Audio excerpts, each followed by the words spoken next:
একটি সবুজ গ্রামের একই বাড়িতে দুই ভাই, একজন হাসিমুখে কাজ করছে, অন্যজন অলসভাবে বসে আছে।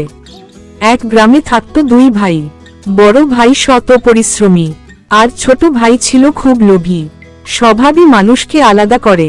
সৎ ভাই মাঠে ঘাম ঝরিয়ে কাজ করছে, এক বৃদ্ধ লোককে পানি দিচ্ছে, হাসিমুখে সাহায্য করছে।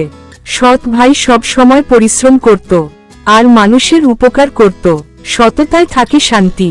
লোভী ভাই দূরে দাঁড়িয়ে সব দেখছে, তার চোখে লোভের ঝিলিক। লোভী ভাই ভাবল, আমি যদি সহজে অনেক টাকা পেতাম। লোভ মানুষকে অন্ধ করে। বৃদ্ধ লোকটি আসলে একজন জ্ঞানী ব্যক্তি। সে খুশি হয়ে সৎ ভাইকে একটি থলি দেয়। থলি খুলতেই ভেতরে সোনার মুদ্রা ঝলমল করে। সৎ ভাইয়ের ভালো কাজে খুশি হয়ে বৃদ্ধ তাকে দিলেন পুরস্কার। ভালো কাজের ফল মিষ্টি। লোভী ভাই জোর করে একই পুরস্কার চাইতে যায়।